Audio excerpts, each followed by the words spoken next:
everyone to edX Pixel Virtual Expo and also Blue Hope World Children Day celebration. And today for this session, we are definitely very lucky because this session will be discussing a whole lot more about this latest new initiative, which is called the creation of Sabah Plastic Neutral.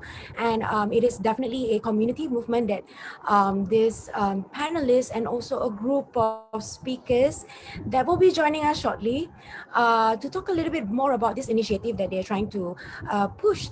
Herewith, I would like to not delay any further, and I would like to actually introduce our moderator for this session. And he is none other than Aaron Gagowski. I always messed up the name. I'm sorry. Aaron Gagowski, or what we normally call him is Bertie, to talk to share with us a little bit more, and also to share also the audiences, the rest of the panelists. Herewith, without any further ado, let me pass the baton to Aaron or Bertie. Here you go. Thank you so much. Thank you. And welcome everyone to the next webinar, which is the creation of Sabah Plastic Neutral, a community movement. We've got a fantastic, very diverse panel today, including Simon Christopher from Blue Hope, as well as Monica Chin from Blue Hope. We have Mr. Leung from DBKK. Then we have we're privileged to say that we have the Assistant Tourism, Culture, Environment Minister at Datuk Joniston. And we also have, well, I hope we have, Monique from WWF Sabah. Is Monique here? Or maybe we don't have Monique from WWF Sabah. Maybe she'll be making it later on. I'm here. Oh, Monique, you are? I'm here. You are, okay, fantastic. Sorry, maybe on mute. Great stuff, welcome. Along with that, we have Fiona Hagan, who's the GM of Shangri-La Rassia Resort. And so before we kick off with today's webinar, I'll just tell you briefly how I became involved in Sabah and how I became involved in this project. I'm actually an environmental photojournalist by trade. I was working in Africa for many years, documenting human-animal conflict. And then I met with Simon Christopher many, many years ago in a rainy cafe in London. And I got speaking to Simon. We'd been in touch over the years. And Simon started to tell me about this mystical place called Sabah. And I didn't actually really know much about Sabah. I knew of Borneo, but I didn't know that it was made up of Indonesia, Malaysia, and Brunei. I certainly didn't know that much. So Simon started regaling me with these stories, and he was telling me about this seemingly mystical land which is the most biodiverse on the planet, with some of the most charismatic animals. And I was enchanted, and I wanted to know, and said, why don't you come over to Sabah, and why don't you be the host on our new TV channel called Scuba Zoo TV? And that was about in 2004, I think. And then I spent 4 or 5 happy years living in Sabah, documenting the people, the wildlife, the wild places, and as well as that, some of the conservation stories. Because yes, we all know that Sabah is one of the most biodiverse places on the planet, but it is not somewhere that doesn't have its environmental challenges. And that's what we're here to talk about today. So Simon, perhaps you might be able to kick us off. And are you able to please explain to the audience what the concept of Sabah Plastic Neutral is, please?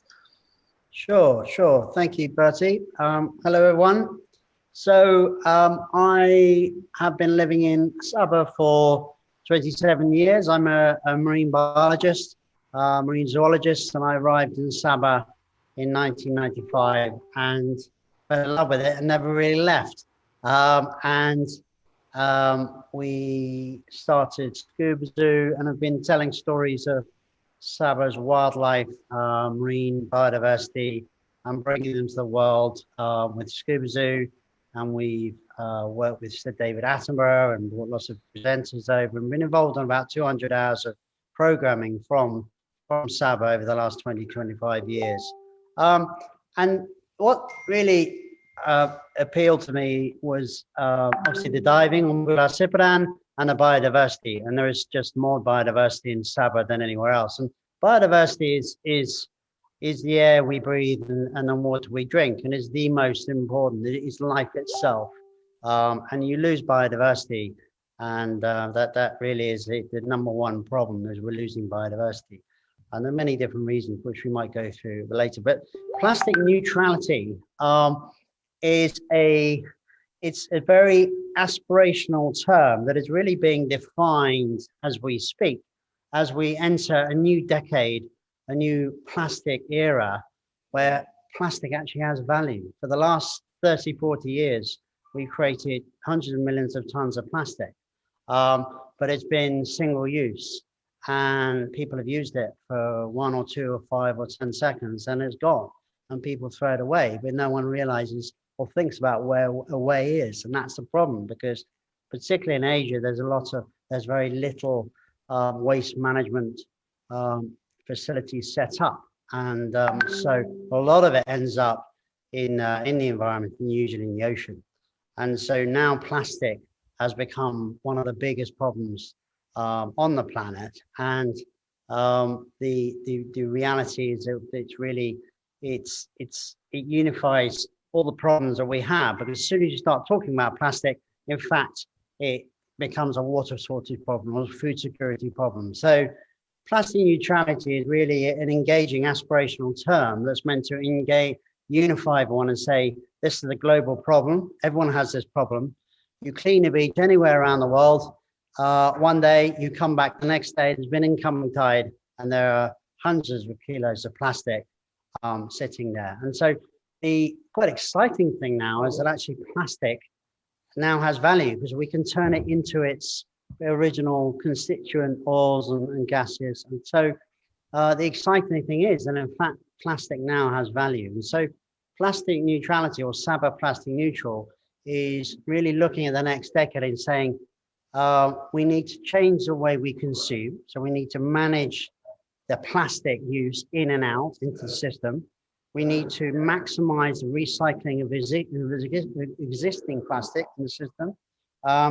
And we, at the same time, we need to start creating our own more biodegradable plastics from things like seaweed. And so essentially we're looking to turn it into a community movement, creating circular economies.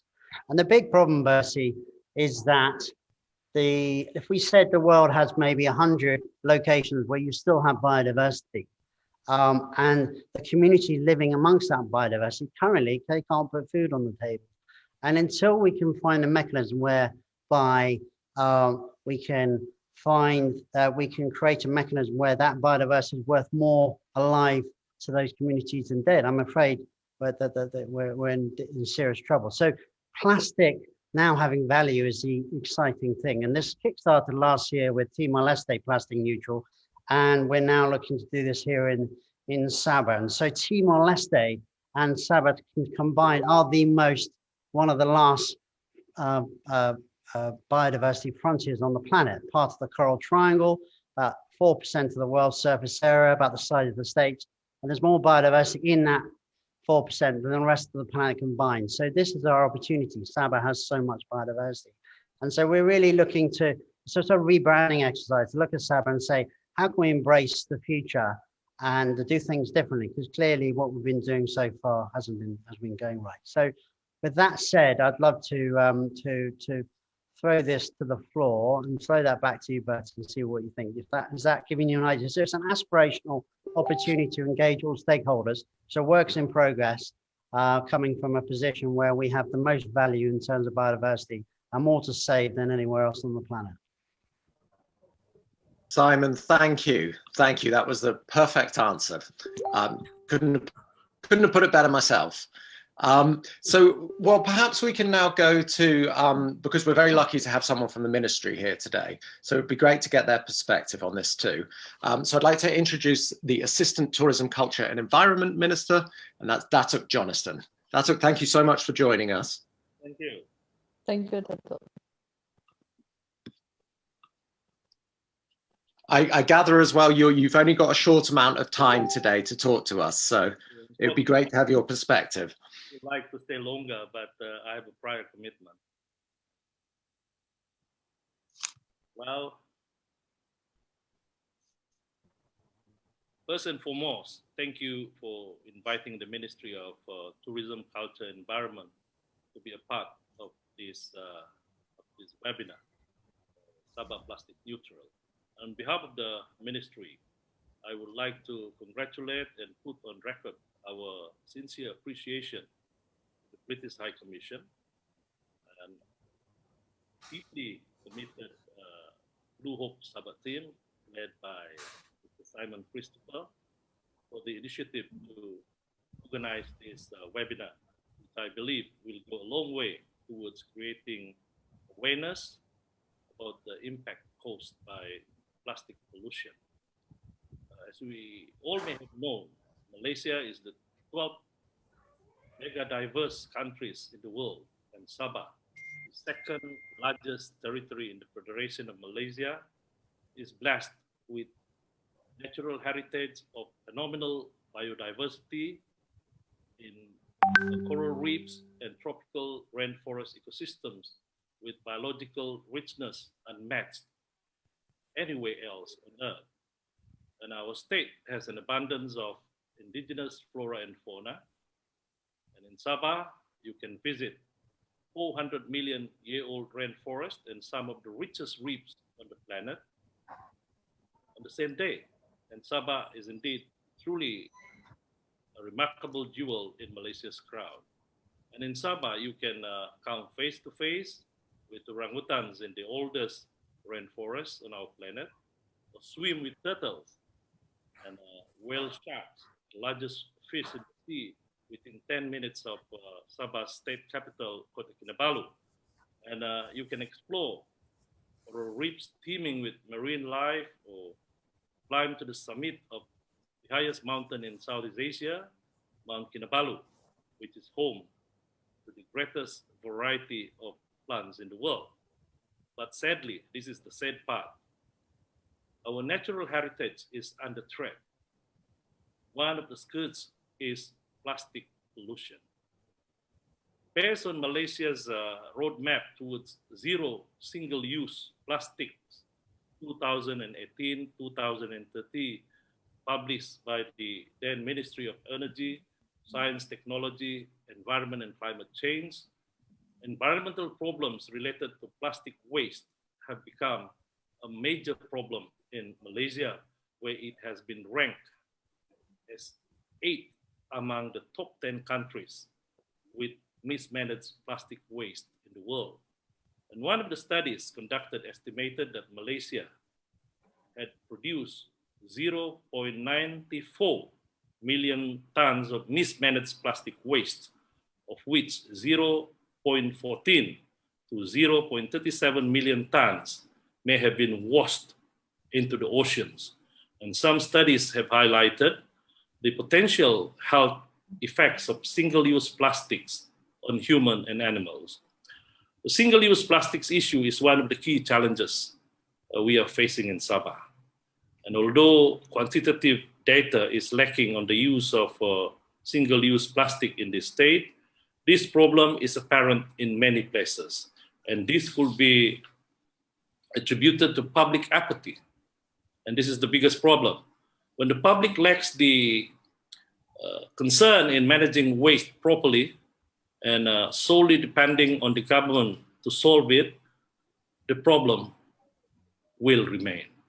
The state government, through the Ministry of Tourism, Culture and Environment, has taken various steps to address the problem. And among them are environmental education programs in schools and communities to create awareness on the impacts of single-use plastic and actions that can be taken to reduce waste in line with the Sabah environmental education policy. And various government agencies and NGOs have been working together through the Sabah Environmental Education Network, SEEN, to implement education programs related to single-use plastic at all levels of society.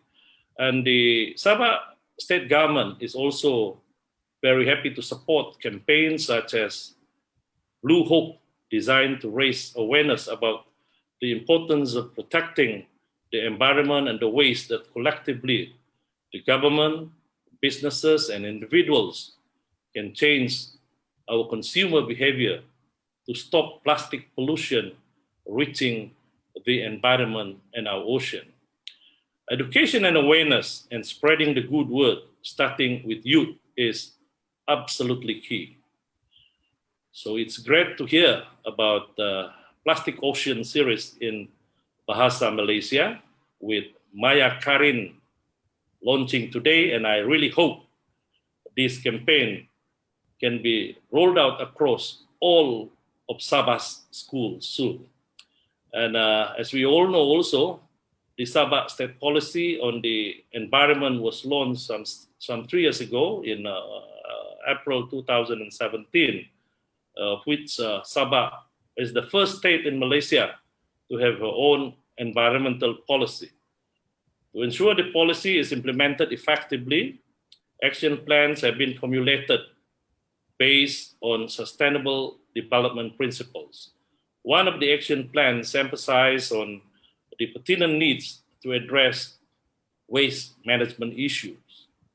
Apart from the above, the Sabah State Secretary has also issued a circular entitled Surat Pekeliling AM Bilangan 1 tahun 2019, which is meant for all government ministries, departments, and agencies as part of an initiative to avoid or reduce the use of single-use plastics. So what have we achieved so far? Well, schools involved in our Sekolah Rakan Alam Sekitar program or SERASI are actively reducing the use of single-use plastics in the activities and implementing 3R: reduce, reuse, recycle. And some of these schools have received national and international recognition of the effort in environmental education. And among the schools are the Sekolah Menengah St. Michael in Penampang and the Sekolah Kebangsaan Babakan Toki also in Penampang. And I'm glad to say that the Sabah Tourism, Culture and Environment Ministry and agencies will be leading from the front and have started initiative to reduce the use of single-use plastics during our internal programs and meetings. We will continue to intensify our strategies and efforts to curb and address this issue that is affecting all of us. We all need to take a concerted effort to address this problem, as this will involve many government and non-government stakeholders. My ministry has applied for the required budget under the 12 Malaysia Plan to conduct a study on the status of single-use plastic usage and its alternatives in Sabah.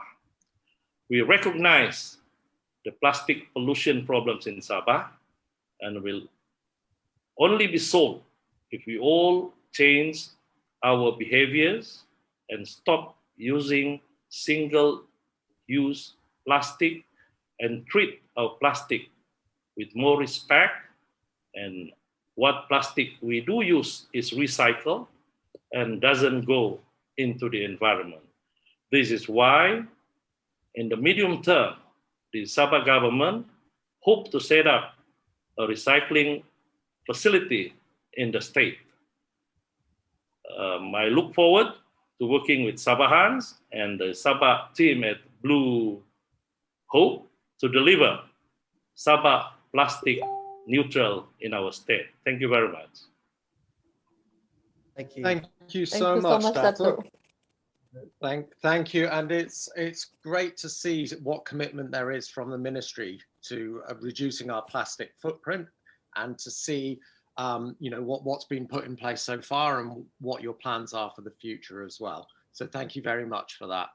I'd now like to hand over to Mr. Leung, who is Director of the Solid Waste Management for DBKK, for his perspective. Mr. Leung. Yang berhormat Datuk, selamat petang, good afternoon to everyone, ladies and gentlemen. My name is Leong Zifui. Can you hear me, Bertie? Yes, can hear you fine. Thank you.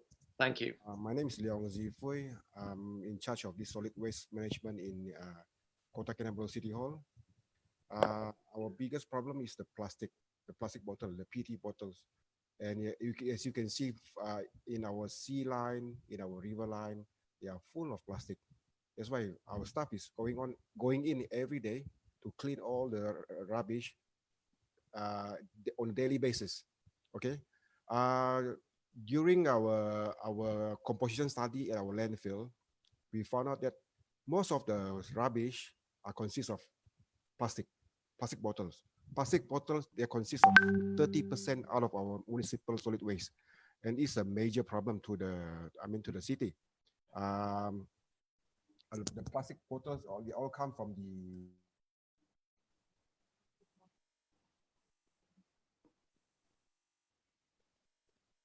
connection problem. I think we might be losing Mr. Leung because of the connection there. Yeah. Can anyone else not hear him? Okay. Yeah. Right, and until we can get him back. He's come back. He come back. Oh, we just lost you for a second, Mr. Leung. Okay, I'm back. Sorry. Okay. As you can see, our sea line and the river line, this along the upstream you are going to the upstream. There are lots of illegal squatters, and these illegal squatters contributed a lot of this rubbish to our shoreline, and it's a biggest challenge for our city hall as a local authority to handle with this kind of rubbish. I think that's all from me. Thank you. Thank you so much. And now, without further ado, to go to Fiona Hagan, who is the GM of Shangri-La Rasaria Resort.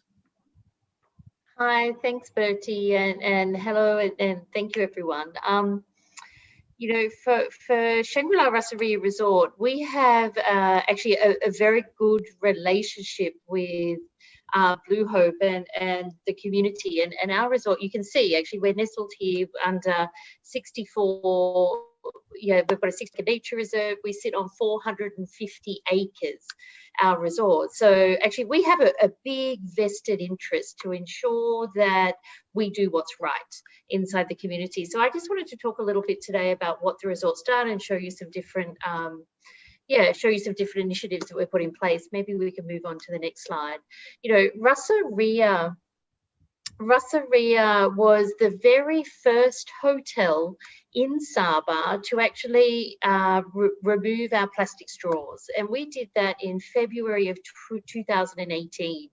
And actually, we see ourselves as really, I would say, the leaders in the hospitality industry in Sabah, and the resort that is really committed to reducing our single-use plastic footprint. I wanted to share with you today, a message that actually we have that is translated across nearly every touch point inside our resort. So we have the stainless steel bottles that we use for guests. We have them available for purchase. We have this message actually also on our glass bottles that sit inside our guest room. So we don't use single-use plastic. We have an osmosis bottling plant that actually we bottle the water ourselves for use for guests. And we also have 15 actually water stations around the resort where guests can actually go and refill the bottled water themselves. Maybe on to the next slide. We also see and I share this here because this was back in 2018, the end of 2018. We have a very strong commitment to the local community, and we see, I think, as Dato Johnston mentioned, we see our responsibility as not only to take care of our own home and our own footprint of Rasaria, but also to get out into the community and to help educate, exactly at some of the different programs that are in place. How can we educate the schools, the children, and how can we also empower them? So we produce BPA-free silicone bottles. We put into schools now. We've placed 5 different water dispensing filtration systems in schools around our hotel, around the Twaran area. And we receive a lot of enthusiasm, I would say, from the local schools, the principals and the students. And this is something that we're very proud about, and also our associates. I think the next slide. Yeah, so you can see here. So this is actually with one of the schools that is located close to the hotel, but this is a continuing commitment from the resort. We focus very much on educating our students, bringing them into the resort. We actually bring these students in. We show them our bottling plant. We invite them to come in to help us actually clean our beach, to pick up rubbish. We have a very 3-kilometre long beach inside the resort. So it's very important, to us that it's not only, our responsibility to clean what sits on our land, but also to invite others to come in so that we can help change the behaviour of the people around us. So next slide. So here you can see actually, our beautiful beach. And as we're sharing information here, and it is, and I think Mr. Leong just talked about it before, about the actual plastic problem, and we see that on a daily basis. Our beach is 3 kilometres long. On average, and this is a really staggering number, but on average, we would pick up 500 kilograms of waste every week. And I know, some people find that quite staggering, but, with a 3-kilometre beach, you've got different access points, and it's I think it's also for us an awareness program. We invite our local villagers, as I said, some of the communities, the schools, to actually join us on these programs, and we see much greater responsibility taken by the heads of the local villages and by the heads of the schools, and therefore they want to partner with us. How can we educate? How can we educate the future generations to ensure that this problem doesn't exist?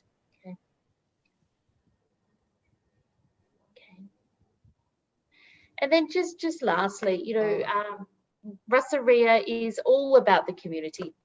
Around 2 years ago, we started working with the local community on bringing the local community to come into the resort, and to do that via different NGO programs. And they actually create natural or local handicraft up into the different villages. They bring them into the resort, and we sell this to customers. We actually sell this to multinational customers that come from United States, they come from Singapore, China, and actually they generate income back into the local community. These customers come down, they might bring 500 delegates, 400 delegates. We've had a case of an American client actually spending $50,000 US on local handicrafts that were made by the Sabahans, for the local market. And I think for us, we know that this is the right thing to do. We know to reduce our single-use plastic is the right thing to do. But I think Rasaria has been really successful to also turn this into a commercial venture, to make it also not only good for the environment, but it is also good for business. And I think that's why I feel really passionate about being here today and, part of this movement, because, and seeing Datuk Johnston here from the Ministry of Tourism, because this is not only, good for the environment, this will bring us business. This will bring more tourism, it will bring more business to Sabah. Thank you.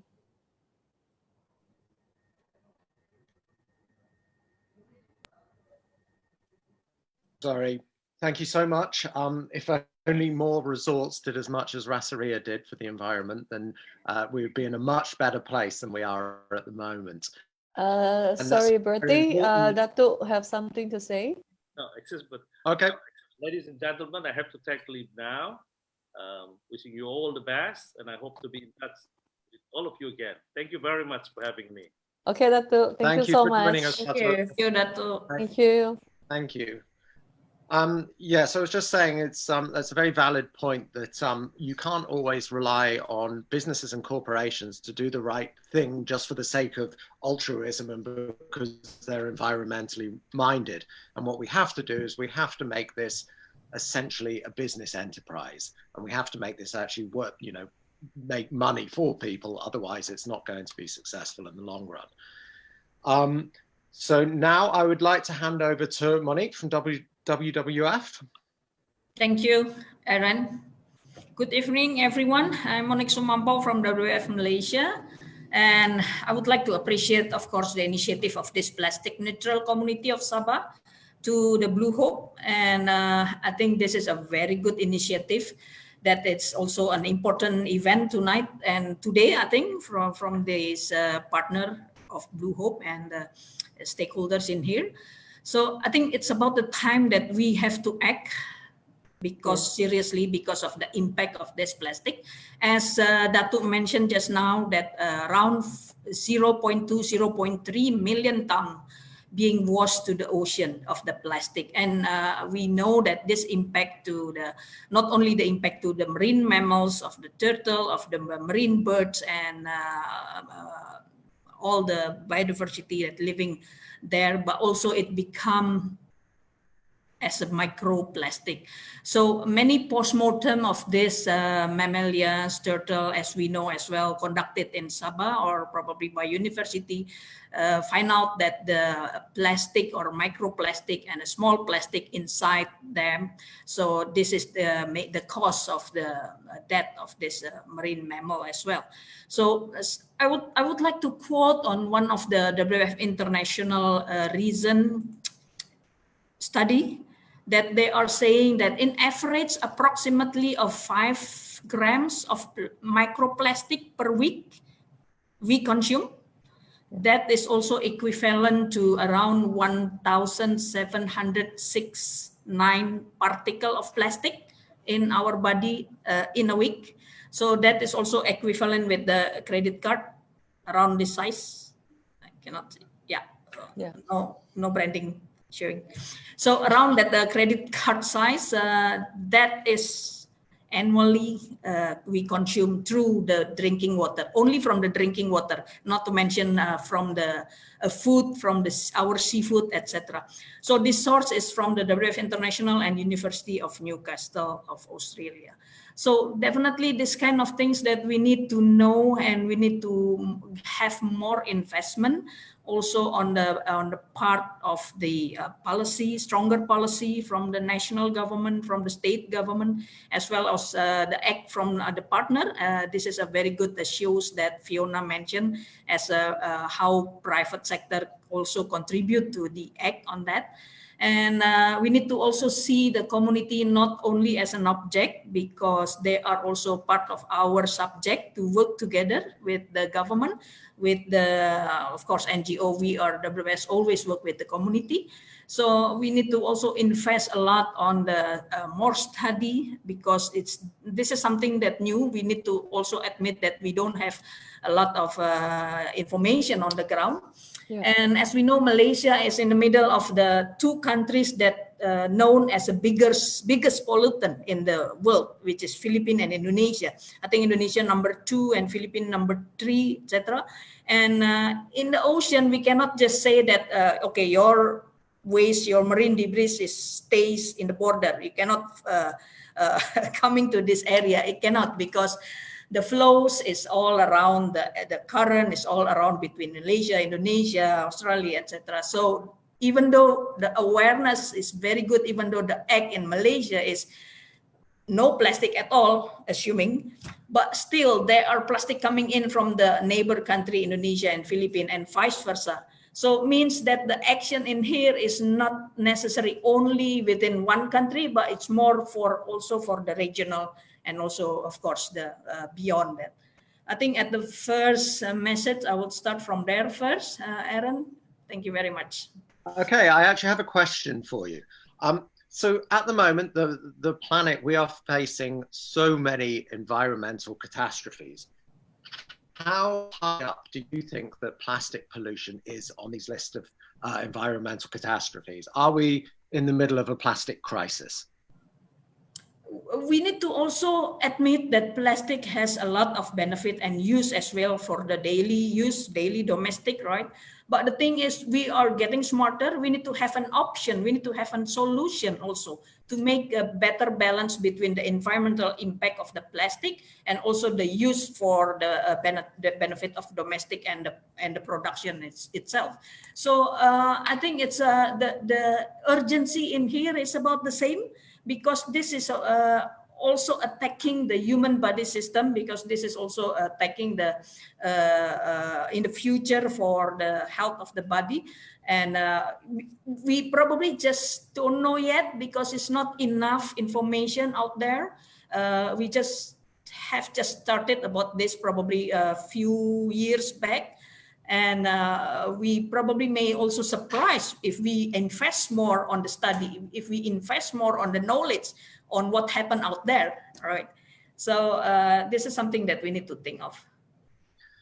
Thank you. And that's absolutely terrifying, the recent data that you came up with about a credit card's worth of plastic accumulating in our body every year just from drinking water. But hopefully that's kind of that's the sort of studies that will latch on in people's minds, and they'll be able to actually remember that. So really, really interesting work. Now, and I apologize in advance, but no webinar would be complete without speaking about COVID. So I would like to open this question up to the group. So tourism is the biggest contributor towards the Sabahan economy. What does tourism look like in a post-COVID era within Sabah? Simon, would you like to try and tackle this question first? Sure. Thanks, Bertie. I mean, yeah, the world is we've had the rug pulled from beneath our feet, and everyone is starting to realize that, the safest thing to do is to stay at home and wait for the vaccine. But you can't do that. You have to try and kickstart the engines. So any departure from that extreme, forcing people to stay at home, there's going to be loss of life, and there's going to be a lack of synchronization in our human response. But you've got to get the engine going. That's the big problem. So for Sabah, if we zone in on Sabah, which is what this is all about, for me, this COVID has essentially been a wake-up call and a bit of a nature shock. And we have an opportunity now here because we're not going to have tourism back here for a couple of years, I'm afraid. That's just the reality. And so I think that we need to look within and clean up Sabah. We need to come up with a big campaign, clean up Sabah, and embrace the opportunity and put our hand up and say, we are going to become plastic neutral. And the world will follow Sabah in the same way Timor-Leste and Sabah together as the most biodiverse frontiers on the planet, the world will follow. And we have more value. So we've got an amazing opportunity. Once the biodiversity is gone, we're like other locations all over the world. But in KK, it's an incredible location, KK. You can go out to an island and you can swim with a shark, and you can swim with a whale shark. You can swim with a turtle. You can see a proboscis monkey. You can see hornbills.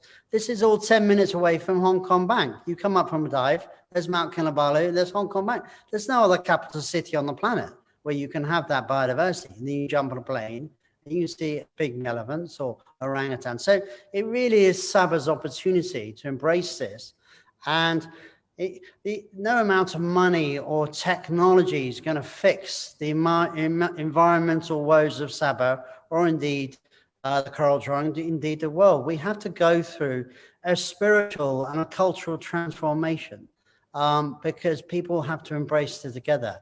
This is about change in behavior, and what Sabah has is more to save and protect than anywhere else. So I see this as Sabah's opportunity, and bringing in technologies, starting an education awareness campaign, and doing a number of different things all together in a synchronized way for the next 2 years, protecting our biodiversity is the future. And if we can stand up and say Sabah's leading the charge in Malaysia, following Timor-Leste, these two locations are looking to protect their biodiversity, and we spend the next 2 years doing that, then we can essentially rebrand ourselves and become a bit like a sort of a blue Bhutan and basically say, look, this is the new Sabah. And that's what I think the opportunity is. That's what I find it very exciting, even though it's very hard and daunting because we're not going to have tourism. But I do believe that once we create this, this aspiration and this kind of, this is what we're going to do, then it's going to create, we can create a benchmark, and it becomes a sense of excellence. We'll bring in scientists, we'll bring in academia, we can get international collaboration. There's lots of funding out there tackling this academic research, this tackling plastic pollution, and this is our opportunity. This is Sabah's opportunity, and I think the time is now to move forward with it in our hand. Okay, so over to Monica, who's the community director of Blue Hope, and a general conservation. She's been at the forefront of conservation efforts in Sabah for, well, since the dawn of time. I mean, she really is a champion for the issues over there. So Monica, what do you think? Do you think that this cultural shift is possible? Do you think that we can get people to care more about plastic pollution within Sabah?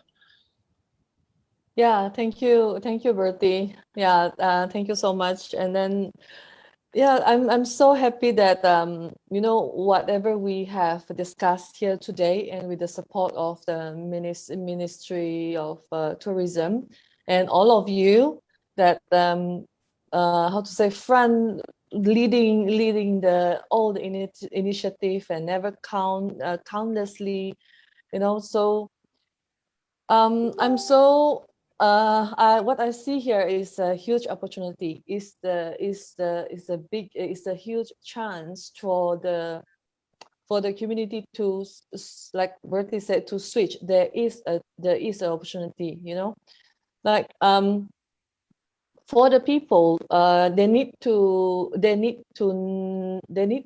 for the community here, they need to know more. They need to be aware, because in our stakeholder, in our community, yes, I have been doing all the championing crazy things, village to village, island to island, jungle to jungle, name it, around Sabah, you know. So I tend to pick up their attitude. They do care, they want to care, but they need to know how and what is the solution, what the alternative, what they need to do to start. Because nowadays the middle income and lower income people, they're more focused on the family, feeding the family, work, and to earn to feed the family. So not to say they don't care, but once they're aware what happened, like Monique said, that actually we are eating like one size of ATM, plastic ATM card.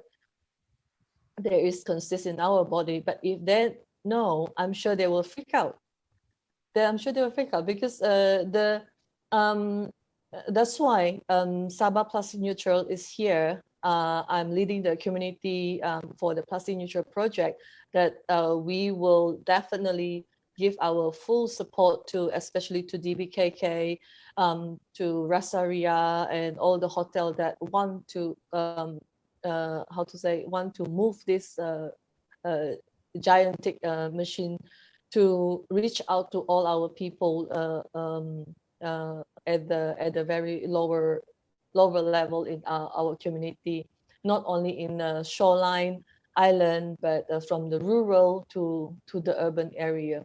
Yes, Bertie, there is a chance, there is opportunity, and it's not too late. We still have a chance. But like Simon said, like our Assistant Minister, Dr. Jonathan, said we need to come together, and this is the good time. This is the right time. Whereas there's no tourism, there's no incoming, not to say stress, the incoming businesses. So this is the time for us to repair, restructure, restore, revive, or whatsoever. And the chance is huge. So we can do it. I strongly believe with my years of experience, we can do it. This is not a problem, but we need to come together. That's the point here. Yeah, thank you. Over to you, Bertie. Thank you so much, Monica. And with people like you fighting for the cause, I'm sure that we can do it. Mr. Leung, I'd like to ask, what do you think? Do you think that there is a danger? So as we've touched upon, at the moment, the world everywhere is having this breathing time. Time for the environment to replenish, it's time to reduce pollution. But then is there a danger that as soon as tourism starts again, we just have all the same problems all over again?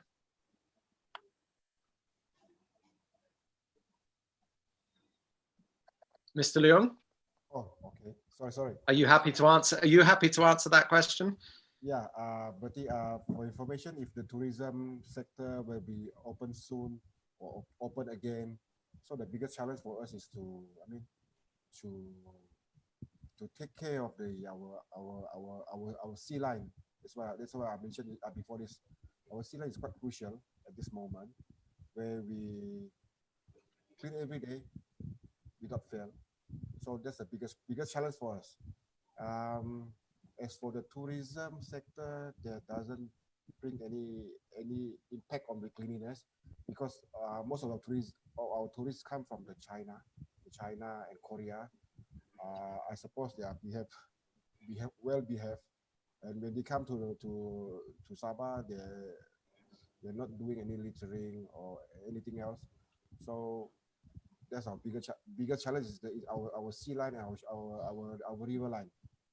Yeah, but okay, Mr. Leung, maybe it's very soft. Maybe if you could have the mouthpiece closer to your mouth. We're just struggling to hear you a little bit. Okay, can you hear me? Yes, that's better. That's better. So Mr. Leung, what when you're out and you're speaking to the community and to your members of the community, why should your average person care about plastic pollution? All right. Okay. Thanks, Bertie. The situation in the Kota Kinabalu district is quite crucial, especially on the plastic pollution. We can see it every day. It polluted our river, it polluted our sea, and we need to eliminate the single-use plastic, especially the plastic bottles, the PET bottles. We need to eliminate from the school to the government, and it all started from the ministry to set a policy on banning the single-use plastic, and this is very, very, very important. As for as a local authority, we as time goes by, and we need to to look again into our policy, whereby by eliminating the single-use plastic is very important. Yeah, Bertie. Thank you so much, Mr. Leung. I think we're starting to run out of time now. So does anyone have anything else to add to this before we run out of time completely? Yes, I just want to add, Aaron, if I may, since today is the Children's World Day, I think congratulations to all the children for today. I just want to copy on the children's spirit in here, right? Because children are very eager to learn. They are eager to know. They are willing to learn, and they are sometimes solution-based, because sometimes they can just take out their robotic, and then they think that they can give a solution on how that robotic works, etc. So let's copy that spirit and be the agent of change, because it will not work if only private that works on this, or only NGO, or only government. So this must have something that we need to work as a partner, as a one that I copy also Simon note before, and Monica. So I'm on it totally 100% with you all. And also for the government, we will support Tuan Leong if the DBKK also would like to be the in frontliners of this effort, definitely. Thank you, Aaron. Thank you, Monica. Thank you. I think that's, unless anyone else has anything to add, I think that's a fantastic place to end on, the fact that we all need to come together. This isn't just the responsibility of corporations or the government. This is everyone's responsibility. This is the responsibility of the general public. This is multinational corporations. This is the government, and we all need to come together to sort this crisis out. So unless there's Simon, do you have any final words? How much time do we have, Nora? Are we out of time, or do we have more time? I think we can do for another 10 minutes. Oh, right. Okay, cool. Okay. I thought we were going to 8 o'clock. I thought, yeah, no, I mean, I think there's a few more things to say. I mean, as I said, the governments around the world, everyone realizes the problem. And so the reality is that around the world, we're approaching 8 billion people on the planet. And in Malaysia alone, we have over 200 landfills that are brimming full, almost to capacity. And that's an environmental catastrophe about to happen. So we actually have no choice. We have to do this. But the good news is that plastic, and in fact always, does actually have value. And so there are mechanisms coming through, and WWF have championed this. There's a new initiative called the EPR program, the Extended Producer Responsibility. And this is for the large plastic producers, so the Cokes and the Nestle's and the Unilevers and the large producers. They now have an opportunity through the EPR program is to put money back in. And so what we need to do is to create this plastic value chain. So one of the things we're doing is we're creating an app, a plastic app, which basically means it incentivizes people to not throw plastic away. So instead of finishing your Coke bottle, you take a scan of the barcode and you keep it. And once you get to 1 or 2 or 3 kilos, you get a WhatsApp from Ahmed or Mr. Chin or whoever and says, I'm going to come and collect your plastic. And as soon as he collects that plastic, you get a ka-ching, you get a top up in your Grab account or your Starbucks account into your EPF. And so it's a mechanism to incentivize people to stop throwing away. Now that's really exciting because all of a sudden it means plastic has value. So that beach that I was saying to you, any islands, Pulau Gaya, all around the world, all around Sabah, basically you can go and collect plastic and it will have value. And right now on the Malaysian market, 1 kilo of washed plastic is about 60 cents. But the reality is once an EPR program comes in, we can engage with these large producers and basically say, let's start a collection program in Sabah. Basically, let's pay $1 or even $2 for Prime and get people out there and create that circular economy. Now that's really exciting. And that's what we need to embrace. And so it's a number of things. It needs a synchronized movement, but this is Sabah's opportunity. And I think we've got a really exciting few years ahead, but we've got to embrace it together. Everyone needs to link arms and go for it. And everyone said, yes, we need to do this. And the world will watch Sabah. It will be transformational for Sabah. And we can start now. We have UNESCO Ocean Decade starting next year. We have 10 years for the world to look, study, and listen to the ocean. And that is our opportunity. Sabah has the best marine biodiversity. So Sabah, together with Timor-Leste, are the first places where this starts. And yeah, I think it's very exciting. The next 10 years is our opportunity. Thank you so much, Simon. What about you, Fiona? Are you feeling optimistic for the future? Very optimistic for the future. And I think, to echo what Simon said, actually, Sabah is this melting pot, of every experience, that people travel to Africa to see wildlife, people travel to, far off distant places to go diving, they travel to places to go mountain climbing. Actually, there's very few places as a tourism destination where you can find everything in one island. And actually that is Sabah. Sabah is such a unique location, and where you can revisit and revisit and revisit so many times. It's a repeat destination, which for tourism is a really important point. You don't want to be a singular destination where people travel once, and you said yourself, Bertie, you came and you stayed, and many of us, this is my second time actually living and working in Sabah, and you find that, and we can only continue that if for Sabah we work together, and that is we work together with the government, with private sector, with NGOs, with WWF. We all work together because it's good. It's what we must do, but it's also actually good for our business, good for our long-term business, and therefore good for the economy, good for everything about this destination that we're in. Yeah. Thank you so much, Fiona. And then I think let's leave it with the conservation warrior, Monica, for a final thought.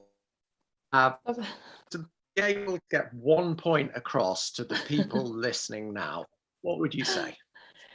Today is the World Children's Day, and the creation of a Sabah plastic neutral is one of our mission is to reach out to all the children, to all the kids around Sabah, and we make sure that all the information, the news, the education planning module, everything will reach out to them, and they are the future. We need to save the future. We need to save their life. It's not about saving the ocean, saving the planet, saving the jungle. It's save our life and save their life for them to have a better and healthy future to live on while we are gone, when we are gone one day. So this is part of our Blue Hope and the Sabah Plastic Neutral mission. For hopefully we can, I am so eager to do it as soon as possible, and we need to collaborate together. We can't do it alone. We are welcome to all people who are willing to come forward and collaborate with us. We are welcome you. Yeah, happy Children's Day. Thank you. Thank you so much, Monica. That's a great point to end at. Unless there's any final comments, we have 1 minute if anyone would like to make a final comment. I'll just say one more thing. I mean, part of the inspiration for Blue Hope was essentially taking the words of the legendary Sir David Attenborough, and basically, he's 94 now, and essentially him passing the baton to the younger generation. What we need to do is create lots of little Sir Davids, and that is what we're looking to do with the Plastic Ocean series and Maya Karin's version. We want to inspire and come up with their aspirational stories and showcase what Sabah has. This is Sabah's future. And so that's what Blue Hope's all about. That's why we're here in World Children's Day, is to showcase the opportunity, pass the ball to the younger generation, get everyone motivated and embrace it. And this next session we have coming up, the final of 3, is probably the most positive one of all, because it's looking at all the people that are already doing it. And these are the opportunities. This is the future, the community of Sabah in the future. So if you can check in, I think it's in half an hour's time, you're going to meet quite a few inspirational people about what the future is and what the Sabah plastic neutral future could look like. So please join us again if you can, then that'd be great. Thank you. Thanks, Bertie. Thank you, everyone. Yeah, thank you so much, everyone, for joining us. It was really great to have such a diverse panel today and hearing about this from so many different perspectives. So thank you, everyone, for joining us. Thank you for watching, and we will see you again at 8:30 for Plastic Waste Recycling Initiatives in Sabah. Thank you. Thank you. Thank you, everyone. Thank you. Thank you. Take care. Bye. Bye.